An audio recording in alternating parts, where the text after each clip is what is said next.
What is happening, everybody? It is time for another MLB Live Before Lock. And yeah, we're coming off an interesting slate yesterday. Eric and I were talking about it before. Some things that we got right, some things that we got wrong. But most importantly, we did get the most important part of the slate yesterday, Eric, which was not being on an uber chalky Dodgers team and looking at other stacks instead. We're going to have the same sort of discussions that we're going to have today that we had yesterday, because the Dodgers on today's slate, 24% owned as a stack. No other team is more than 6% owned. So we're going to have the same sort of decision points to make. Do we want to play a really popular Dodgers team? Do we want to play a different team? Because I'll tell you what happened with me yesterday. I was slightly profitable on the slate. I did not roster good pitchers whatsoever for the slate, but just by the nature of being on other stacks that weren't the Dodgers, and the Dodgers shitting the bed at insane ownership, like Ohtani being 40% owned, and then you had Teoscar Hernandez, Mookie Betts, they were each like 40 to 50% owned,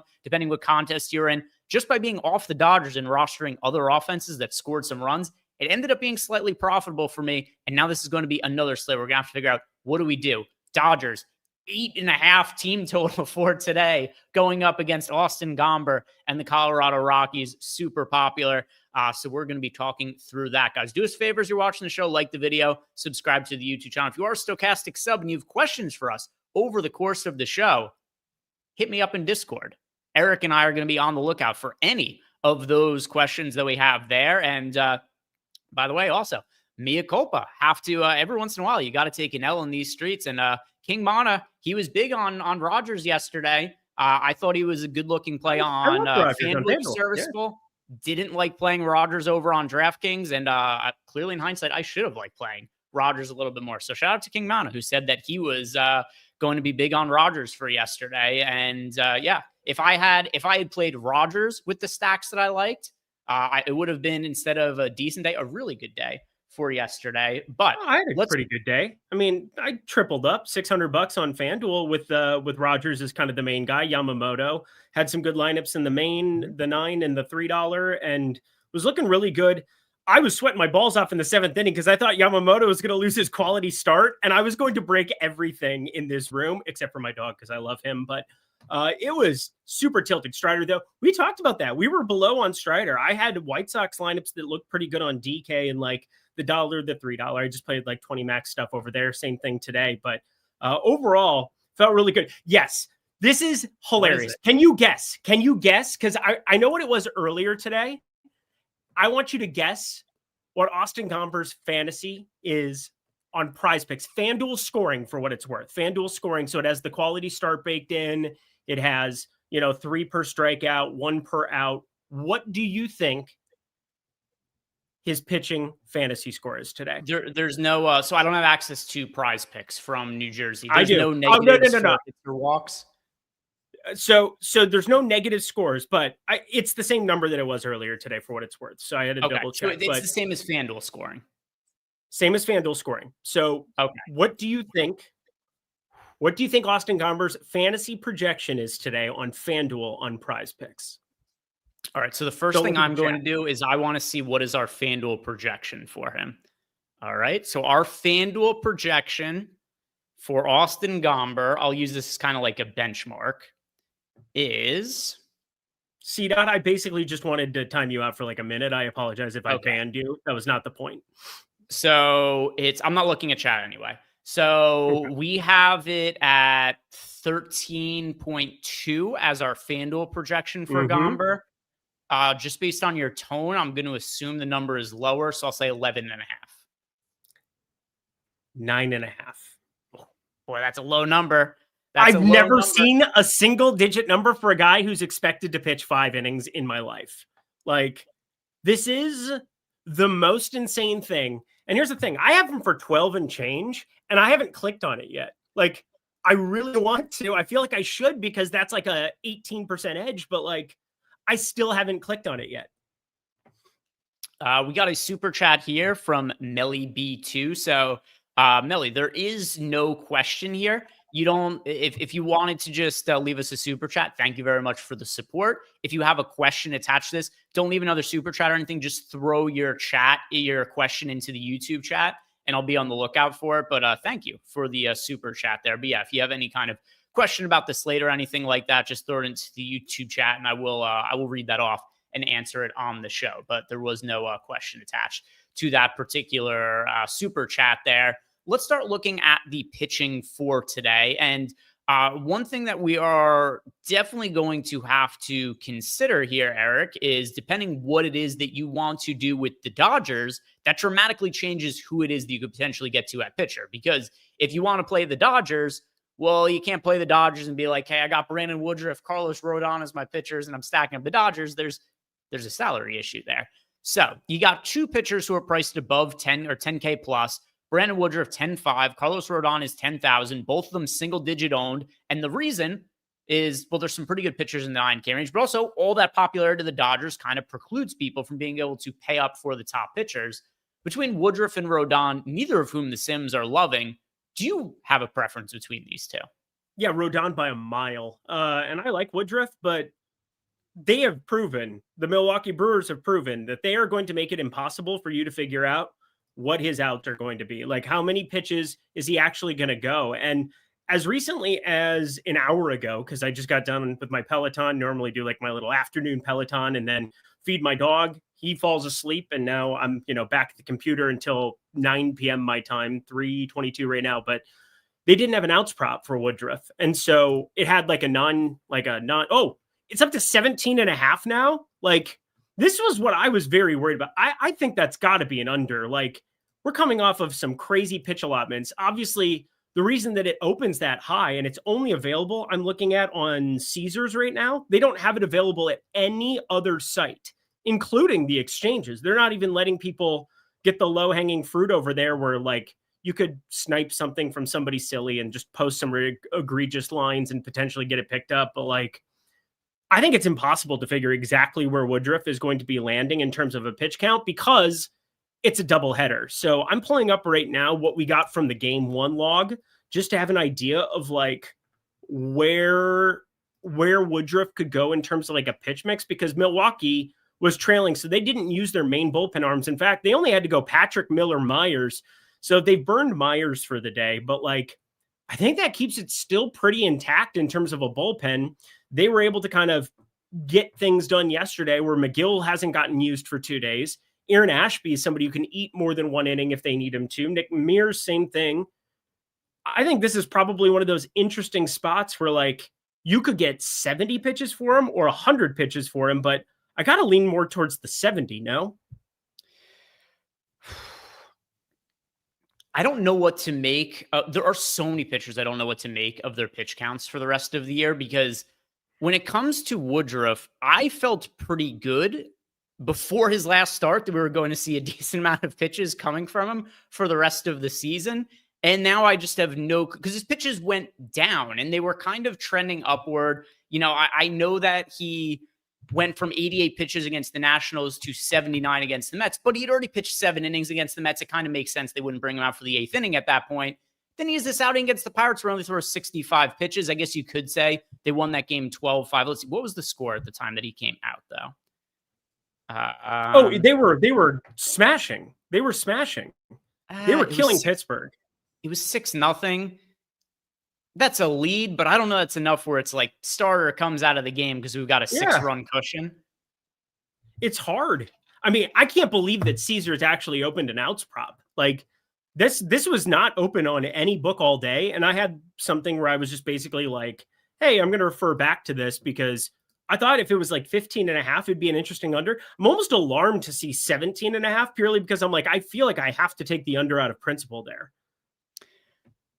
Based on his pitches so far this year, I find it pretty unlikely that he's going to be extended to throw like 90 pitches or anything like that. I really don't have a good sense for it. I do think this, though, there are enough good pitching options on the high end that I don't really want to roll the dice with him. Maybe if he was like 1% owned or something like that.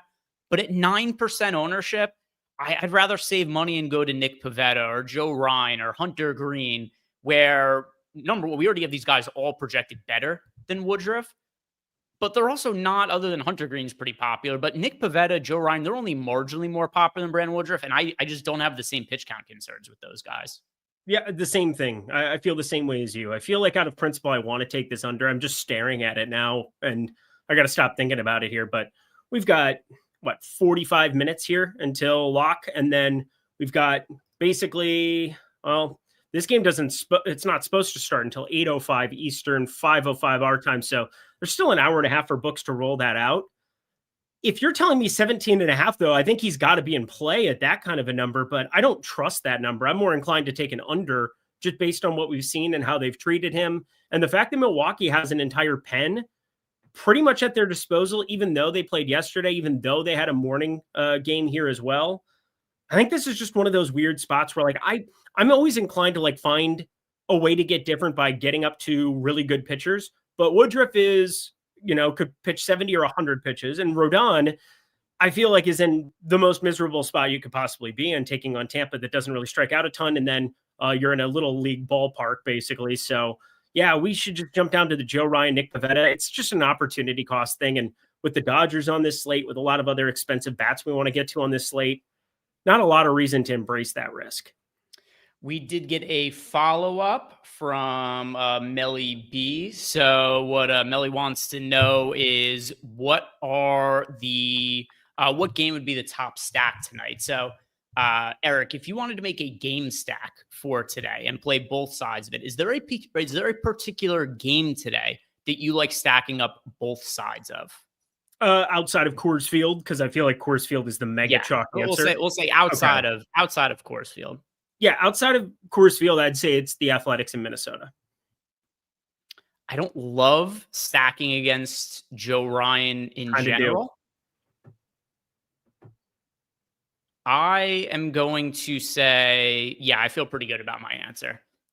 Boston, Baltimore. Yep, that's a good answer. I mean, Sagano and Walker Buehler are the pitchers in that game. And the pricing is very favorable, particularly on Baltimore. I liked Baltimore yesterday in a lot of ways, a similar matchup against Dustin May as the matchup they had today against Walker Buehler. Two pitchers who kind of disappointing as prospects in terms of where they're at now. Former Dodgers that are now pitching for the Red Sox. And obviously the Orioles remain comparably priced to what they were yesterday. They came through for us on that slate. And then Sagano has just generally been awful this year. And kind of curious that he's even maintaining a big league spot if you look at Sagano's numbers overall for the year. And by the way, not a prospect who has any kind of, he's 35 years old. I guess his 4.13 ERA isn't awful, but he's got a 5.69 expected ERA. He does not get swing and misses. He has a 15% strikeout rate. And then also a guy who doesn't have a massively high ground ball rate. He has an above average home run to fly ball rate. So I think both of the pitchers are gettable in this game. I think that the Red Sox offense is certainly better than the Orioles offense, but the Orioles offense is so cheap that you could fit them in with a lot of pitchers. I think if you're stacking game, I think that's the one to go with. I don't hate that answer either. I mean, for me, it's Coors by a mile. And then I don't hate the Baltimore-Boston one. For me, the main thing is I'm considering the leverage that I'm getting against Joe Ryan. And I also think this Minnesota pen is just exponentially worse. I mean, there's no question. You lose Griffin, Jax, you lose Duran, you're going to have a worse pen as you finish things out. Even our closers and even our setup guys now are exponentially worse, whereas this was the linchpin of our team, was this bullpen. You got into a late game scenario. Minnesota didn't lose a lot of games in the 8th and 9th inning. It is very different than the Pagan days when Pagan would go out there and get torched in a lot of 8th, 9th innings. And now Cincinnati probably knows how that feels after that Milwaukee series. But I definitely look at Joe Ryan, 5-6 innings, and then, 90, 95 pitches. He's definitely somebody who's in play, but he might end up being like the chalk along with Hunter Green in this spot. I mean, those are your two most popular pitchers. And so I guess I was factoring a little bit of the ownership and the leverage that I'm getting by going to an A's team that is more than functional with Nick Kurtz and Tyler Soderstrom and the lefties, Lawrence Butler batting 5th today. And then Brent Rooker confirmed pretty good too. So I was considering leverage, but there's no doubt Walker Buehler doesn't deserve to be in the major leagues right now. Sagano doesn't belong in the major leagues right now. Neither of these pitchers are any good. So you want to stack that one up. You're not getting the same leverage, but boy, do they have ceilings. Yeah, so on the high end, Woodruff, Rodon getting back to the pitchers, and thank you, Melly, for the super chat. But yeah, I think Red Sox Orioles is a good game to be stacking. So Woodruff, Rodon, I prefer Rodon. Ultimately, though, I don't really love either of these guys. I am very interested in this 9K range, though, Eric. And here's what we have for some of the ownership here. We have Joe Ryan. He is 18% owned. Nick Pivetta is 15% owned. Then you got the chalk and Hunter Green, 32% owned. He's the most popular pitcher on the entire slate, and actually the only pitcher who's pulling more than 20% ownership. Considering the matchup for Hunter Green against the Angels, also the fact that Hunter Green is apparently the Reds just don't give a shit about his health at all. These games mean nothing, and they're just like, cool, our young ace is coming off the injured list. Let's just throw him in the deep end and have him throw a ton of pitches right away. For DFS purposes, you have a super hard-throwing, high strikeout guy going up against a team that strikes out more against right-hand pitching than any other team in baseball. Hunter Green should be in your cash lineups today. And even though he's popular for DFS, I like the matchup enough to where I think the ownership is warranted. I also like Nick Pivetta quite a bit as a contrarian option, or relatively contrarian option, meaning that he is the lowest owned of these three pitchers. You know, he's not like super contrarian in the grand scheme of the slate, but he's the lowest owned pitcher in this price range. And overall, he's not crazy popular or anything like that. But I think this is a really interesting three-man trio to be looking at for today. What do you make of the 9K pitchers? Yeah, I mean, they're pulling the most ownership, and I think for good reason, outside of Shane Baz, who is a reverse splits pitcher of no equal, basically. I mean, all the reverse splits pitchers that I like to cite are all for Tampa Bay at this point in time, so it's kind of easy. But the 9K range has three really good options. I think Hunter Green runs away with it purely because of the matchup. You brought it up. LA, 25.7% K rate against righties. That is the highest in baseball. 155 ISO, a little bit lower than other teams that strike out a lot, like Detroit and Seattle and Athletics. Like, those are all teams that have way higher ISOs against right-handed pitching. So overall, you're getting a weaker team than some of the other great strikeout matchups. And you're getting the one team that has 100 WRC plus as opposed to like a 119 like the Athletics do against right-handed pitching. Once again, bringing up my Joe Ryan potential leverage you're looking at there. I think Hunter Green has to be the guy. And then Joe Ryan is still a really good pitching option. Bringing up the lefty power that he's kind of struggled with at times throughout his entire career. And then obviously this year, he's been really good. He's started to figure out a lot of it, but still a 202 expected ISO against lefties. But he's got a 299 xWOBA and a 281 xWOBA to lefties and righties respectively. So he's doing a pretty good job there.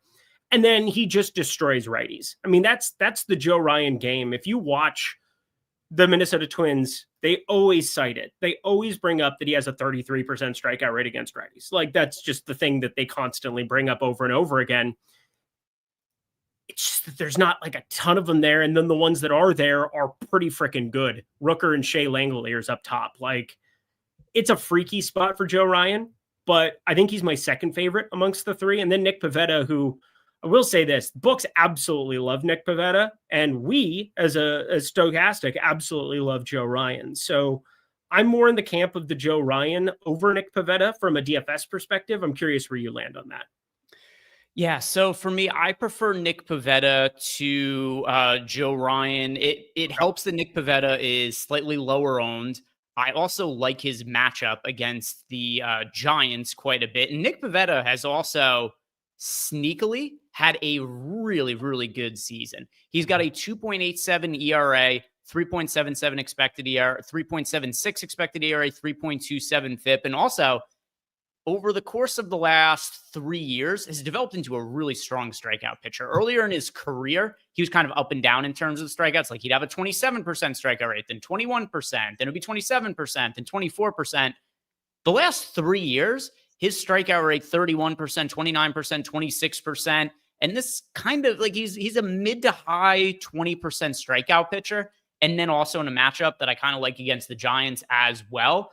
Nick Pivetta at his ownership really does stand out to me as a good alternative to Hunter Green. Totally fine to be rostering both of them together. But if you had an otherwise chalky lineup and wanted to get off of Hunter Green, Nick Pivetta is the guy I want to click on. Okay. I get it.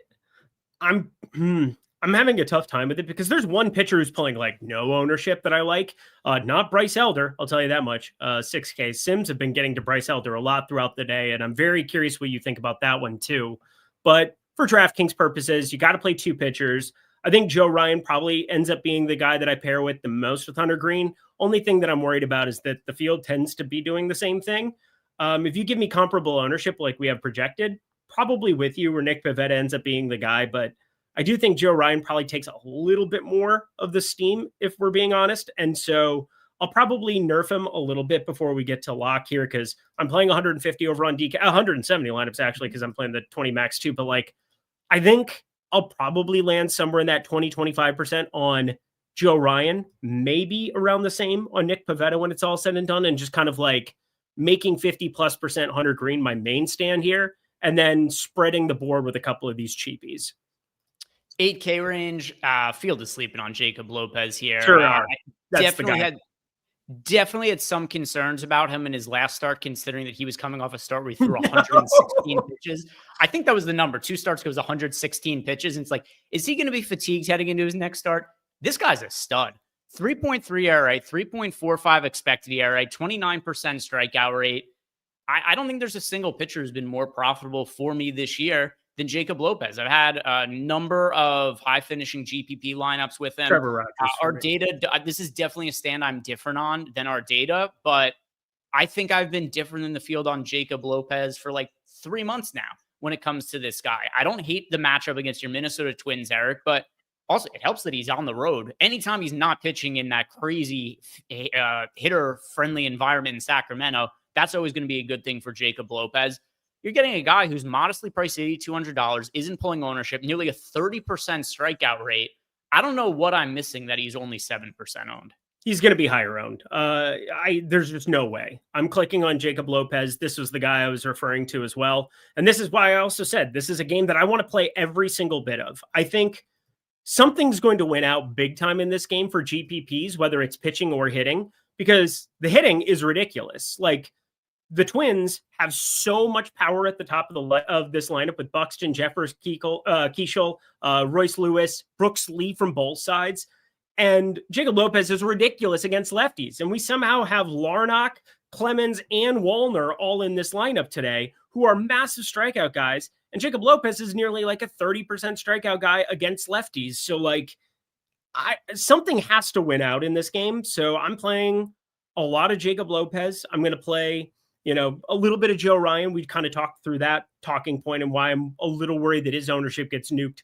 But I also like the bats on both sides where, maybe Jacob Lopez, maybe this is the game that they rug pull it.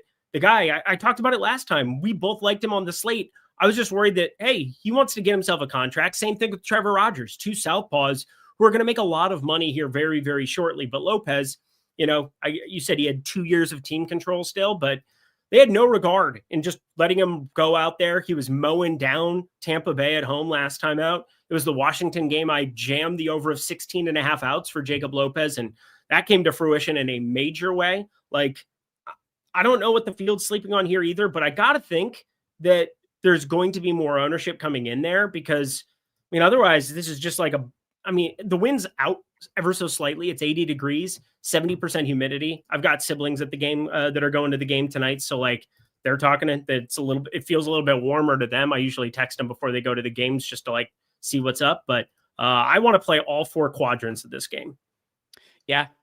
I don't disagree with that at all. As far as the 8K range goes, is there anything else? It's also kind of weird. The 9K and the 8K range both only have a few pitchers, and like you get a ton of pitchers who are cheap that are sub 7K, and a lot of guys who are in that 7K range as well. We only have these 3 8K pitchers to choose from. We've got 3 9K pitchers and the 2 10K pitchers, and then we've got 1, 2, 3, 4, 5 7K pitchers. And then 1, 2, 3, 4, 5, 6, 7, 8 pitchers who are priced below that. So anything else that stands out to you about the 8K pitchers? If not, we will look at the 7K pitcher range, which encompasses a lot of guys who you can make cases for. And none of them are super contrarian. None are super popular either. Yeah, Seth Lugo must pay for his sins. We continue on.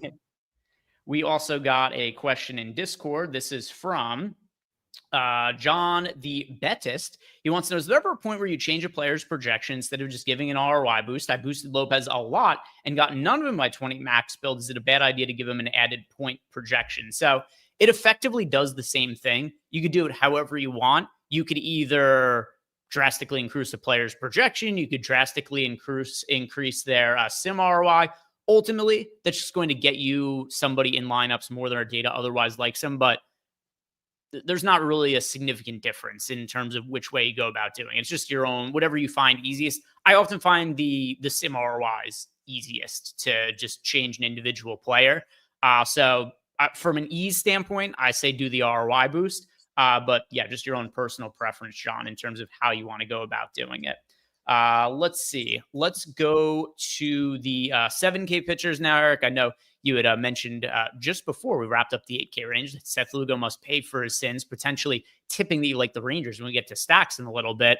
What do you like from the 7K range where Shane Baz is 17% owned? Then you've got an 11% owned Erod coming off a really, really good start against the Rockies. Overall, it's been a poor season for Erod, but anybody can find success at any given point in time against the Colorado Rockies. And then other pitchers too. Tanner Bybee's 9% owned. Jamison Tyone 7% owned. What do you like in the 7K range?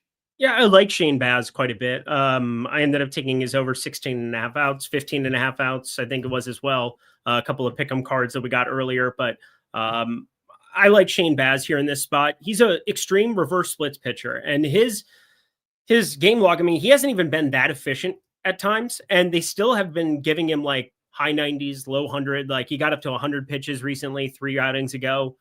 I think that's a definite plus, because if you get one of those outings where the knuckle curve is just going nuts, and that is the key to the entire thing. He strikes out lefties at a 28.5% clip. He only strikes out righties at a 21% clip. The Yankees rolled out 5 of them today, but the ones he did get rolled out against obviously are ones that strike out a little bit too. So how he does against Judge and Stanton, particularly, he faces them 3 times. If he can get 2 Ks potentially on one of them, coming through, I think that this is a really, really sneaky good spot here. I mean, it's not sneaky by any means. Shane Baz, I think, is the 3rd most popular pitcher on the slate, but I definitely like it.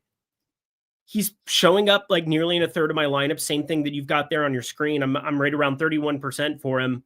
I like him. I'm just a little worried about him and Joe Ryan on this slate, because I don't think there's a ton of great options outside of them. And some of these other options like Erod that are showing up, like Tanner Bybee, that was showing up a little bit for me earlier, a little less now. Those are really unappealing options, even though with the roof closed there in Arizona, continues to be a much better pitching situation than what it was earlier in the year. I'll keep harping on that. I still don't love Erod here going up against Cleveland. Yeah, it's pretty much Shane Baz for me and nothing else.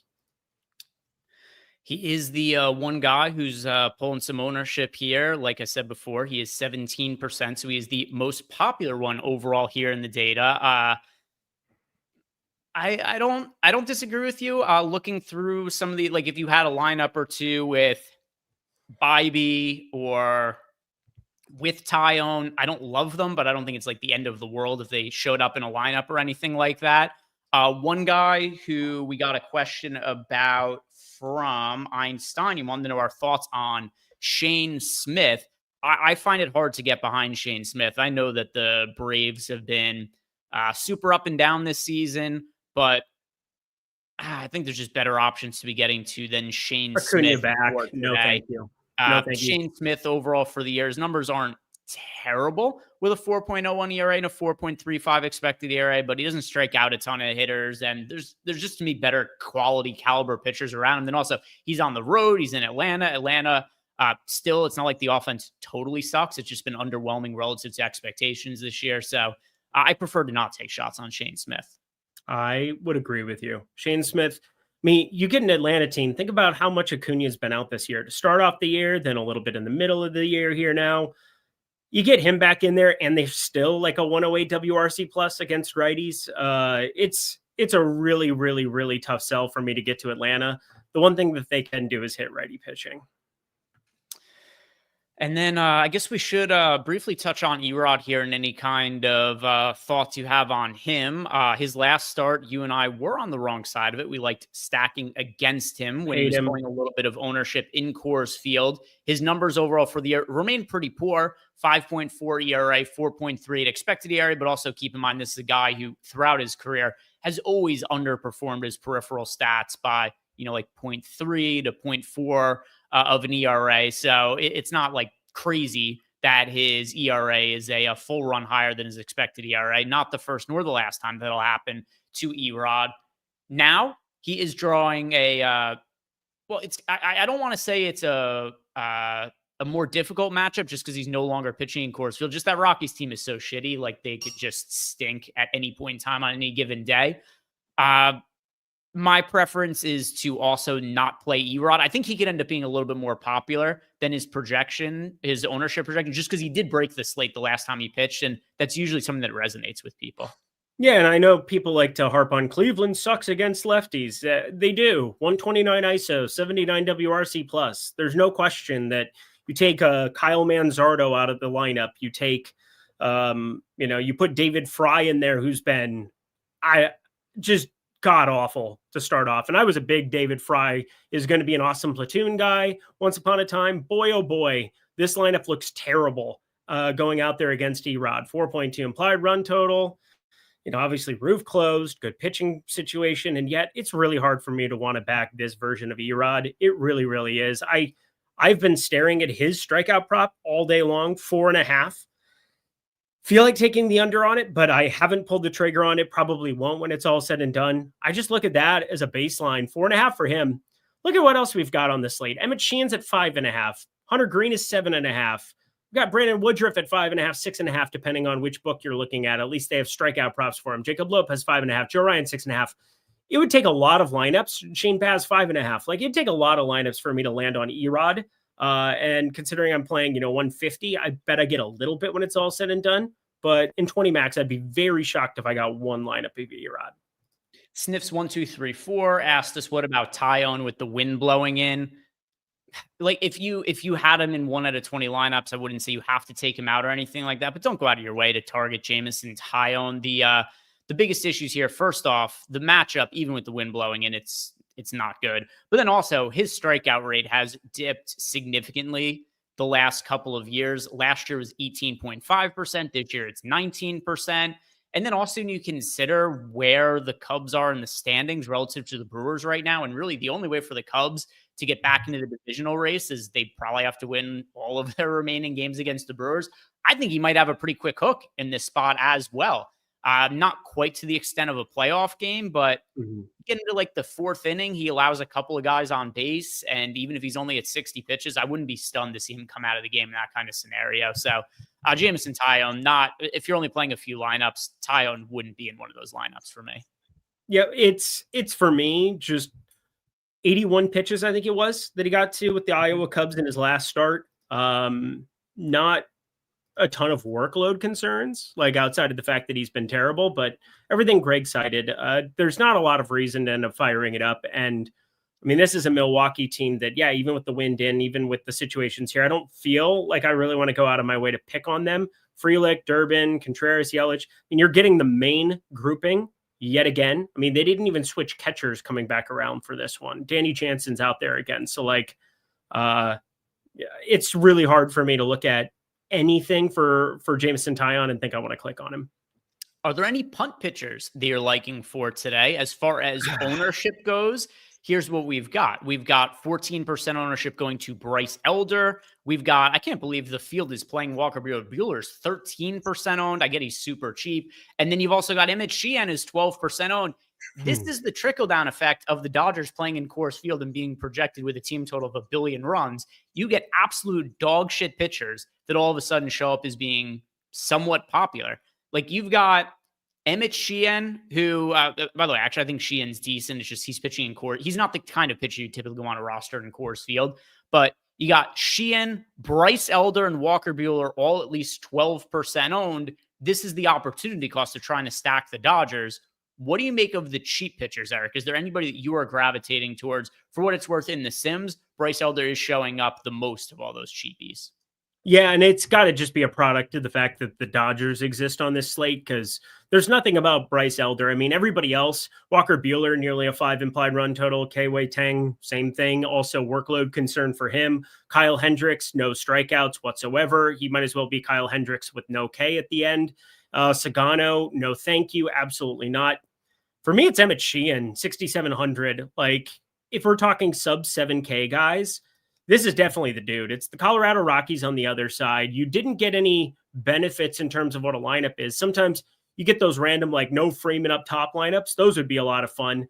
But a lot of the riffraff is not there. You also don't have Jordan Beck, which is a great strikeout bat. That gets Bernabel up there, who really hasn't struck out at the big league level yet. Also is sub 20% at AAA. And Kyle Karros, who also doesn't strike out a ton. It's not as good of a matchup as what I was hoping for, but how many times can I say it? Emmett Sheehan's been legitimately good. There's a reason that he's not piggybacking for Shohei Ohtani anymore. He's been just solid. 3.86 ERA, 1.23 whip on the surface. And then it gets a little bit better as you go into some of the peripheral stuff. He gets the swing and miss. He finds ways of getting ahead in counts. He throws a four-seamer nearly 50% of the time and has a good slider change to work off of it. Like, Emmett Sheehan's the kind of guy who has 7-8 strikeout upside here. I think he's really the only guy sub 7K I want to click on whatsoever. I mean, I'm getting a little elder just because, but Emmett Sheehan's definitely the guy. Yeah, for me, it's Sheehan and Elder. I am way more inclined to stack against Walker Buehler and just transition this into talking about stacks because it is going to correlate with Walker Buehler. And you guys will see here, I've got the top stacks favorited on the screen here. I like stacking against the Red Sox again today. I like going back to the Orioles against Walker Buehler. And I also, just based on some of the ownership here, you're getting leverage. Walker Buehler's 13% owned. By the way, Dustin May ended up being a little bit more popular than he was projected to be yesterday because that was what happened with people wanting to roster the Dodgers. They had to go to cheap pitchers. That ended up making Dustin May a little bit more popular, especially in smaller field single entry stuff. So I was getting a little bit of leverage against Dustin May. And Walker Buehler has a 5.43 ERA, a 5.69 expected ERA, a 5.89 FIP. He's got an 18.8% home run to fly ball rate. He's truly been one of the worst starting pitchers in baseball, but people really, I understand why people want to play the Dodgers today. I do think the Dodgers, I feel the same way about the Dodgers today as I did yesterday, which is it's still a good team to roster in large field tournaments. I don't like them as much as the field. I don't like them at all in single entry, where I think they're going to be insanely popular. The Dodgers were like 40% owned as a stack in single entry yesterday. Just play a different stack in small fields. If the Dodgers don't have a big game, you're really positioned well to have a decent cash, kind of regardless what else happens in your lineup. As long as you have some stack that performs somewhat decent, like yesterday, Orioles in single entry, roster 2 dog shit starting pitchers today, but the Dodgers didn't score runs. So it was good enough to at least min cash. Yeah. I kind of want to take a similar approach to today's slate, which is stack a team that isn't the Dodgers in single entry. They're going to once again be like 35 to 40% owned as a team. And then if people are going to be playing the Dodgers at heavy, I think that's going to drive more ownership to Walker Buehler. I'm getting leverage by stacking the Orioles against them. That's what I want to be doing in small field stuff. Love. I mean, for me, it's going to be one of two teams. We'll get to that once we finish up pitching. Are we going to go to FanDuel to give the people FanDuel quick? I think the pitchers on FanDuel are more or less the same as the pitchers. There's a lot of very different things. Bryce Elder's the most popular pitcher. There's no ownership to consider on FanDuel. The most popular pitcher is Bryce Elder at 13% owned. What I'm saying. So, I mean, to me, I like Hunter Green a lot on FanDuel because we like him on DraftKings. We're getting him at 7% ownership. Yep. If he was my favorite pitcher on DraftKings at 30% ownership, he's sure as shit my favorite pitcher on FanDuel at 7%. That's what I was getting at. I was going to say him and Shane Baz, I think, are my two guys that I'm going to be getting to a lot over on FanDuel. But Bryce Elder, Erod, and Walker Buehler are your 3 most popular pitchers. I'm playing 0% Dodgers in 20 lineups on FanDuel. So go me. That's going to go very well. I'm sure it's going to go very, very well. I have Shohei Ohtani. I lied. One off Shohei Ohtani. That's all. Yeah, let's check some of the ownership for the bats tonight. Here's what we've got. Ohtani projected for 44% ownership. Will Smith, 26%. Mookie Betts, 25%. Teoscar Hernandez, 23%. Buddy Kennedy, 20%. Once again, that's just a ton of ownership going to the Dodgers. This is also a slightly bigger slate than we had yesterday. So for single entry, I said that my favorite team to be getting to, it is the Orioles here. And for large field, I want to know what your take is on the Dodgers, because it's not that they're unplayable in large field stuff. I just don't like them as much as the field does at their ownership and what their price point is. What do you want to do with the Dodgers in large field GPPs relative to their ownership, assuming that you also don't like them in single entry because you've kind of hinted at that. Yeah, I would like to pray. We need to pray again, and we need to do exactly what happened yesterday. No home runs, lots of pinch hits. It was beautiful. I mean, it was exactly how you draw it up in GPPs. I thought you and I were going to bank everything yesterday. And then Nestor Cortez on DK happened for both of us. And on FanDuel, I had to sweat balls when it came to frickin' what's his face. But then Jerickson Profar was double-digit owned for no reason, which really hurt in a couple of lineups because I basically had Atlanta and White Sox everywhere, but I didn't have a ton of Jerickson Profar who was over-owned. And boy, oh boy, did that not go well. So yeah, we're going to be praying to the Lord above, to whomever, Allah, whomever you pray to. Pray that the Dodgers do not go for 9 runs because, well, they're probably going to go for 9 runs one of these 3 days. I'm just not hoping it's tomorrow. Yeah, I hope it's none of these days, and I just play other. I haven't looked ahead to see what tomorrow's slate looks like, but yeah, for the Dodgers, really the primary concern is price point, the ownership.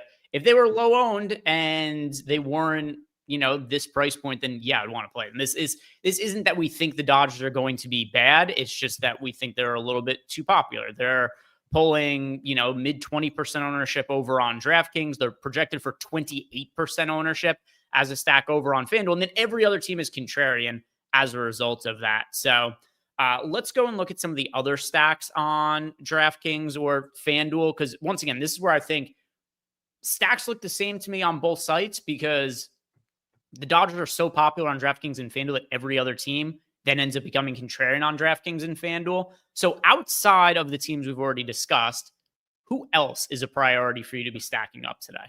Yeah, it's going to be Baltimore and Boston, same as you in that regard. Athletics and Minnesota, I like both of them. So Jacob Lopez has been incredible. I got to think at some point they're going to limit him. And same concern with Minnesota. You have no Mason Miller in the pen there for Oakland to close things out. You have a lot of mid-tier to bad relievers that are in the Oakland pen. If you can get to them early, and Jacob Lopez is still an extreme fly ball pitcher in extreme humidity right now. Not a lot of humidity there in Sacramento, but ball should still be flying all right there in Minnesota today. There's a lot of righty power at the top of this lineup, and Royce Lewis has had an abysmal year. At some point, I'm hoping it clicks just so he has good vibes going into the offseason, but Luke Keishel's confirmed good. Ryan Jeffers confirmed good. Byron Buxton confirmed over 325 expected ISO good. And then the Athletics I like even more. You're getting the leverage on Joe Ryan, and they've been one of the best teams against right-handed pitching all year long. Number 3, 119 WRC plus, and the highest ISO in baseball by a landslide, 227 ISO. You get Nick Kurtz, 3-4 at-bats against Joe Ryan. You get Shea Langoliers and Brent Rooker, who are above average righties. Then you get Soderstrom, you get Butler, you get a lot of really good prospects at the back half of the lineup. Like, I think it's a really, really intriguing contrarian spot because I expect Lopez to pull more ownership. His ownership did come up in our last run to around double digits, 11, 12%. So I was happy to see that because that's kind of what you and I both felt. But as I'm finishing up my lineups here now, I love that game. I'm playing all corners of it. Yeah. So one other team that I want to talk about too, that we have not gotten to at any point over the course of the show, the San Diego Padres going up against Kai Wei Teng. So Teng, we've got very, very limited data on him for the year, but we talked about this in his last outing. We actually pitched fairly well in that spot against the Nationals. I think he took some shots on him in GPPs where he was really cheap on that slate. But he's made 7 big league appearances over the course of his career. He's got a 9.86 ERA, a 6.14 FIP. And then you look at his minor league numbers, even though it is in really favorable hitting conditions, he's still in the minor leagues has gotten his face kicked in a way that really shouldn't be possible. Like if he was playing on the moon, you'd be like, these numbers are unacceptable because last year, in the minor leagues, he had an 8.66 ERA and a 6.91 FIP. In AAA, 8.6 ERA, 6.66 FIP. In CPX, 9.82 ERA and a 12.06 FIP. These are really, really poor numbers. And yeah, I know we like to make the excuses for the hitters who play or the pitchers who play in these crazy hitter-friendly environment. Like this is like even more hitter-friendly than what Coors Field is by like multiple magnitudes. But these numbers are so insanely bad. And also, I mean, I just read off what his big league numbers have been in a small sample size, 7 outings. It's still an ERA north of 9. That I think stacking a fairly low owned Padres team against him is a pretty good path to go down. They're 3% owned against Kai Wei Tang. Yeah, I had 7% of him. I'm going to give him a little bit of a boost here. Cleveland, a team we haven't talked about a lot. They're showing up a ton in the Sims. Yeah. But yeah, Boston, Minnesota, the Athletics, Cleveland, Cincinnati as well against Kyle Hendricks. I've backed Kyle Hendricks a lot this year from a betting perspective. I will not be doing that against my guy, Hunter Green, LA's finest Hunter Green, local boy that is just... I mean, this is just a tough spot for Kyle Hendricks as well. Cincinnati hasn't been good, sub 95 WRC plus against righties, but I think Cincinnati's at least like good filler, especially with like a Gavin Lux up there in the 2-hole. We get the speed of Ellie De La Cruz, lots of reasons where it could still work out pretty well for you. But Texas, the last team that I really haven't talked about that I have a lot of interest in, the lefties, Josh Smith, Corey Seager, Rowdy Tellez, everybody that we brought up yesterday, hoping for some speed to come along for the party. Jock Peterson up there in the 4-hole today, 2.3K over on DK. I know that it hasn't been a good year, but it's been a lot better this month. I think he was really hurt to start off this season. And hopefully we see like a nice finish for him this year too. Think about Pete Crow Armstrong had an abysmal year last year, put on the afterburners in the last month and a half once he got called back up to the big leagues last year. You kind of get this freewheeling nature when you're not really playing for a ton. Texas isn't really playing for a ton unless they get crazy, crazy hot to finish out the year. I know they went out and got a Merrill Kelly for whatever reason here. Don't have any interest in playing him today, but I look at the Texas lineup. It has speed. It has power. Seth Lugo, huge numbers given up to lefties. Want to get to the lefties primarily. Yeah. And so Tex in chat saying it is Tang, not Tang. Listen, we should just call him jobless. The guy's got to start putting a resume together. He's not going to be employed by a Major League Baseball team next year. So that is what is most important. Most important when it comes to a Kai Wei Tang. Bring me my DoorDash. Yeah. Yeah. Like I remember he shows up your door. Like I remember stacking against you last year. So I'm going to tip you nicely. Yeah. No, you give him a nice tip. That's good. He could double as your Uber driver as well. So, Eric, let's build out a couple lineups in the single lineup sim, and then we'll do our home run picks before wrapping up for the night. One more time, if you guys haven't done it, like the video, subscribe to the YouTube channel. If you are looking for bets for Eric or myself, or maybe even both of us, go check out Tails, tails.bet. That's the URL, simplest way to put it into your search box. Just go tails.bet. That's going to bring you over to Tails. You will be able to find there numerous free bets from myself. It also works like a social media platform. You could curate your own timeline to follow the people you want to follow. Me, follow Eric, follow Lofty, and you'll see all the different bets that we're giving out on a given day. Lofty's been crushing it, giving out preseason stuff.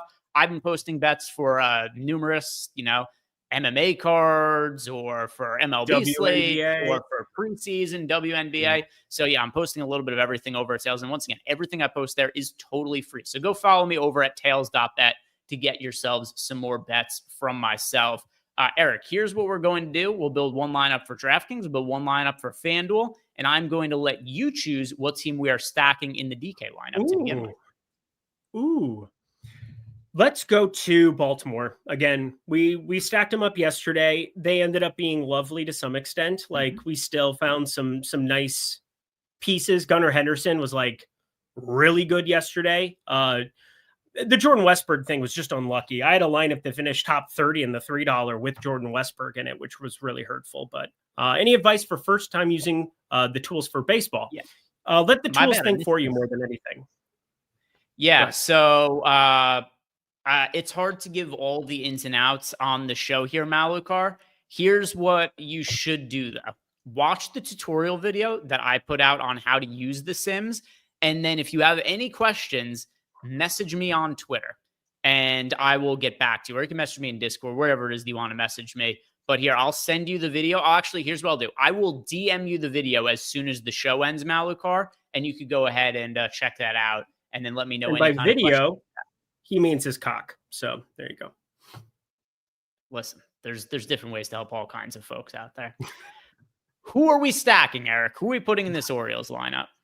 Ryan Mountcastle, who is going to be my dong of the day, if you will. Ryan Mountcastle has over a 600 expected ISO against right-handed fastballs this season. It's the dumbest thing ever. He's missed so much time that I feel like because of the lower sample size, people don't recognize how insanely good this guy is. I ended up playing his over 1.5 hits plus runs plus RBIs today. One of my favorite plays of the day. All right, so we'll go with Ryan Mountcastle. Gunnar Henderson, he's got to go back in the lineup. Yep. He absolutely carried me yesterday, and then also is Jackson Holiday has to best. Jackson Holiday, if we're going to get upside. Yeah. All right, so we'll go Jackson Holiday, and then let's fill out the lineup by going with Colton Cowser again. And who do you want as the final hitter? So either Beavers or there's the other guy. I mean, because we played Gunner, you can't play the 2K crapper at shortstop Vasquez, who's batting second. Let's go to Beavers. Here he is. We got Beavers at $2,300. And now we'll use the optimizer to complete the lineup. And let's see, who does it plug in for us? We've got Joe Ryan and Hunter Green as the pitchers. Connor Wong showed up in the lineup. Buddy Kennedy's in the lineup, and Shohei Ohtani. Now let's run the sim. See how this ends up rating out. Hi, how are you this fine day? Here's my plus 110 home run. Good Lord. Of course, it's a great lineup. We built it. And there we go. 62.9% sim ROI. Now we'll build out a FanDuel lineup, and then we'll do some home run picks. So let's see what we want to do for FanDuel. I'll pick our stack for FanDuel. You know what? We already did Baltimore. I'm going to do Boston on the other side of the game. We got the super chat from Melly at the top of the show where he wanted to know if there was a game we like stacking. I said, yes, I like Baltimore and Boston as a game if you want to make a full game stack. So I'd be remiss if I didn't plug in the Boston Red Sox here. So if you look at some of the Boston pricing, it is just too cheap over on FanDuel. I mean, Roman Anthony is $3K. You've got Alex Bregman at $3,400. Jarren Duran is $3,300. I'll let you pick one as well here, Eric. But we've got Bregman, Roman Anthony, and Duran here. Obviously, I went way off the board by picking the top three hitters in the lineup. Yeah, way to go, you. Nice fucking job, loser. Let's go to Romy Gonzalez. Let's get a little bit different. Nice to have him in there against a righty, so very little pinch hit concern for Romy Gonzalez batting sixth. All right, and now we'll have the optimizer complete the lineup. And let's see what we end up getting to. Stupid Erod in the pitcher. Oh, no. All right, so Erod showed up. And then don't play Erod. Mookie Betts, Corey. I do like that it allowed us to make a three-man Dodgers stack. Once again, the ownership is crazy high, but it is interesting they end up fitting in there.